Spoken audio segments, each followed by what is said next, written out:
Ji my dear students 6.5 exercise का question number 2 जो है जारी है। क्वेश्चन नंबर 2 में वही find the inverse of the following, हमने मल्टीप्लिकेटिव इन्वर्स फाइंड करना है।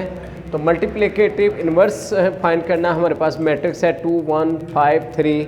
हमने इसको ए के लेट कर लिया कि ये ए के इक्वल है। हर मैट्रिक्स को आपने चाहे तो ए का नाम दे दें, चाहे बी का, या किसी भी इंग्लिश अल्फ़ाबेट का आप नाम दे सकते हैं। तो बहरहाल हमने इन्वर्स फाइंड करना है। इन्वर्स के लिए हमें दो चीज़ें रिक्वायर्ड हैं। एक हमें डिटर्मिनेंट चाहिए मक्ता, और दूसरा हमें एडजॉइंट चाहिए।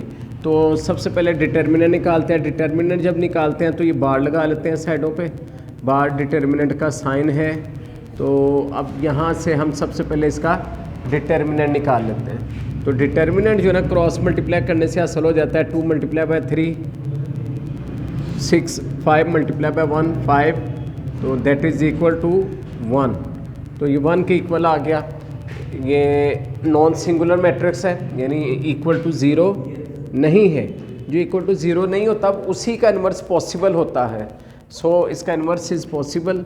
तो अब सेकंड थिंग जो है वो है adjoint. Adjoint of A, adjoint find कर लेते हैं। एडजॉइंट जो है, एडजॉइंट में इन दो वैल्यूज़ की, दो टर्म एलिमेंट्स की प्लेस चेंज कर देते हैं। 3 ऊपर आ जाएगा, 2 नीचे चला जाएगा, और इधर वाली एलिमेंट्स के साइन चेंज कर देते हैं। ये 1 प्लस का था, माइनस का 1 हो गया। 5 भी प्लस का था, माइनस का 5 हो गया।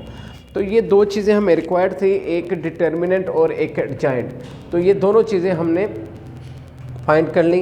अब हम बाकायदा इन्वर्स का फॉर्मूला लगाते हैं। मल्टीप्लिकेटिव इन्वर्स का जो फॉर्मूला है वो है A inverse is equal to 1/a determinant adjoint of A. ये इसका फॉर्मूला है। इस फॉर्मूले के अंदर हम जो वैल्यू हमें गिवन, जो हमने फाइंड किया वो फाइंड लिख लेते हैं। मसलन ए डिटर्मिनेंट का आंसर 1 है।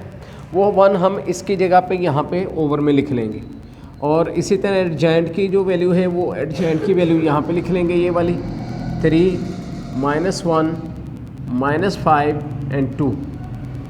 ठीक है जी।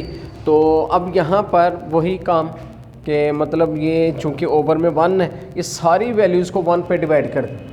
अब आप जानते हैं कि जब आप इस सारी वैल्यूज़ को 1 पे डिवाइड करते हैं तो यही आंसर हमारे पास अगेन आ जाता है, यानी 3 -1 -5 एंड 2, यही हमें आंसर हासिल हो जाएगा। तो यही जो है ना, ये इन्वर्स का हमारा आंसर है। ठीक है। तो इस तरह मल्टीप्लिकेटिव इन्वर्स जो हमें फाइंड करने के लिए कहा जाता है, वो मल्टीप्लिकेटिव इन्वर्स जो है वो हमारा फाइंड हो गया। ठीक है, ये कंप्लीट हो गया ये। लेकिन अब सेकंड जो चीज़ है वो है, हमें कहा जा रहा है कि वेरीफाई करें A inverse A is equal to I. ये इसी क्वेश्चन के अंदर सेकंड कंडीशन है कि जो आपने ए इन्वर्स फाइंड किया है उसको ए से मल्टीप्लाई करें तो वो आई के इक्वल आएगा, यानी आइडेंटिटी मैट्रिक्स आंसर आएगा। तो इसके मुताबिक ए इन्वर्स का जो हमारे पास आंसर आया वो ये है 3 -1 -5 2।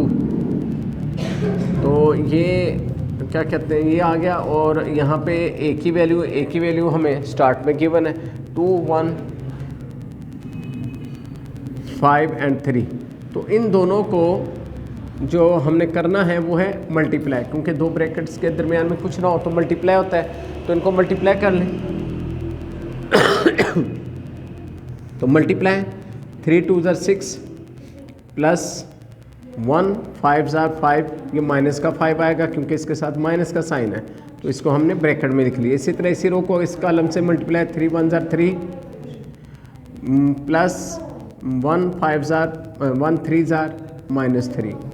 इसी तरह -5 2 10 माइनस का, प्लस 2 5 10, और इस तरह -5 1 5 -5 प्लस 2 3 6।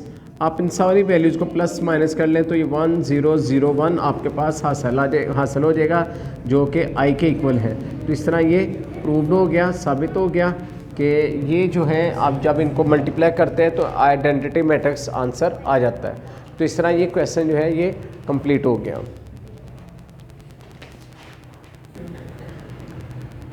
स्टूडेंट थर्ड क्वेश्चन अब हम करेंगे। थर्ड क्वेश्चन में हमारे पास वैल्यू गिवन है 2013।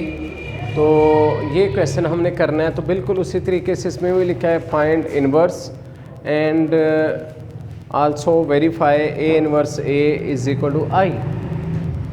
तो ये हमारे पास क्वेश्चन है, वही सबसे पहले इसको हम लेट कर लेते हैं कि ये ए के इक्वल है, इसका नेम ए रख लेते हैं इस मैट्रिक्स का। तो सबसे पहले ए डिटर्मिनेंट निकाल लेंगे, 2013 इसका डिटर्मिनेंट निकाल लेते हैं। ओहो ब्रेकर लगानी, बार लगाना था यहाँ पे। तो ये देखिए जनाब, 2 मल्टीप्लाई बाय 3 6 माइनस 100 6 माइनस 0 6 ही होता है, not equal to 0। It's mean कि इसका inverse is possible, inverse possible है। अब हम दूसरी चीज़ फाइंड कर लेते हैं जो कि है एडजॉइंट। एडजॉइंट में प्लेस चेंज करते हैं, 3 ऊपर 2 नीचे और 0 0 ही रहेगा, जबकि ये -1 हो जाएगा। ये हमारे पास एडजॉइंट का मैट्रिक्स भी बन गया। अब हमने इन्वर्स का फार्मूला लिखना है, A inverse is equal to 1/a determinant adjoint of A. ये फार्मूला है, इसमें 1/6 एंड यहाँ पे एडजॉइंट की वैल्यू 3 0 -1 2 ये हमें गिवन है। अब देखिए यहाँ पे पिछले दोनों क्वेश्चन में ओवर के नीचे यानी जो डिटर्मिनेंट का आंसर आ रहा था वो 1 आ रहा था, लेकिन ये क्वेश्चन अब ऐसा आ गया कि इसमें ओवर के नीचे जो वैल्यू वो 6 आ रही। तो इसका मतलब ये है कि जितने हमारे पास जितनी एलिमेंट्स हैं इन सब को हमने 6 पे डिवाइड कर रहे हैं। तो सबको 6 पे डिवाइड कर लेते हैं। ये देखें यहाँ पे ऐसे करेंगे, ये है 3 divided by 6, 0 divided by 6, -1 divided by 6 and 2 divided by 6। तो आपने देखा कि सब के ओवर में 6 लगा दी। अब 6 लगाने से जो हमें वैल्यू हासिल होती है, आंसर हासिल होता है,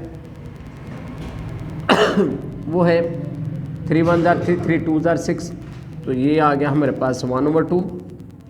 ये 6 0 0 ये 0 ही रहेगा, ये 1/6 माइनस का, और ये 2 1 2 2 3 6। तो ये आपके पास आ गया 1/3। तो इस तरह जो है ये आपके पास इन्वर्स का आंसर आ गया। ठीक है, 2 1 2 2 3 6 और 3, तो ठीक है। तो ये हमारे पास किसका डिटर्मिनेंट का आंसर आया है। तो इसको हमने आंसर शीट में आंसर देखा है, बट आंसर हमारा कुछ डिफरेंट आ रहा है। तो चेकिंग करने में पता चला है कि हमें क्वेश्चन जो है यहाँ पे 2 0 -1 था, जबकि हमने यहाँ पे 1 ही लगा दिया हुआ है। तो -1 है, यहाँ पे भी अब -1 है। तो अब डिटर्मिनेंट पे तो आंसर पे नहीं फ़र्क पड़ेगा, क्योंकि 2 3 6 और 1 0 0 या -1 0 0 0 ही रहेगा, ये 6 ये ठीक है। उसके बाद एडजॉइंट में फ़र्क पड़ जाएगा, क्योंकि इनकी प्लेस चेंज की, इनके साइन चेंज किए। अब ये 1 माइनस का था, अब ये क्या हो जाएगा प्लस का। अब यहाँ पे जब प्लस आएगा तो ज़रा यहाँ पे भी प्लस आएगा, यहाँ पे भी ये प्लस आएगा। तो इस तरह ये वैल्यू जो 1/6 आई है ये भी प्लस की आ जाएगी। तो इस तरह हमारा ये क्वेश्चन जो है ये अब हो गया कंप्लीट, यानी कि इनवर्स जो है ये फाइंड कर लिया हमने। इसका जो सेकंड थिंग फाइंड करनी है वो है ए इनवर्स को हमने ए से मल्टीप्लाई करना है। अब ए इनवर्स की आप बेहतर तो ये है कि ये वैल्यू ले लें, बजाय ये लेंगे इसको भी ज़ाहिर बात है मल्टीप्लाई करेंगे, ओवर वाली वैल्यूज़ मल्टीप्लाई करेंगे। बेहतर ये है कि ये जो अभी आपने जिसको डिवाइड का अमल नहीं किया ये वैल्यू लें 1/6। तो अब ये आपके पास वैल्यू है इनवर्स की 3 0 1 2, ये वैल्यू ली आपने और इसको मल्टीप्लाई करेंगे ए के साथ। ए आपके पास 2 0 -1 3 ये। तो अब ये 1/6 ऐसे रहने दें, जबकि इन दोनों को आपस में मल्टीप्लाई कर लें। 3 2 6 प्लस 0 1 0 3 0 0 0 3 0 एंड 1 2 2 2 1 2 1 0 0 2 3 6। तो इनको मैंने प्लस किया, प्लस करने से ही हमारे पास आ गया 6 0 0 6। वही 6 ओवर में है, सबको 6 पे डिवाइड कर दें, ये आपके पास आ जाएगा 6/6, ये 0/6, ये भी 0/6, ये भी 6/6। तो इन सब को जब आप डिवाइड करेंगे तो आपके पास 1 0 0 1 जो कि i के इक्वल है। ये i आपके पास आइडेंटिटी मैट्रिक्स जो है ये आंसर आ जाएगा, आपका वेरीफाई हो जाएगा कि वाकई ए इनवर्स का आंसर जो है वो i के इक्वल है। तो इस तरह ये क्वेश्चन जो है ये आपका 100% हर लिहाज से मुकम्मल हो गया।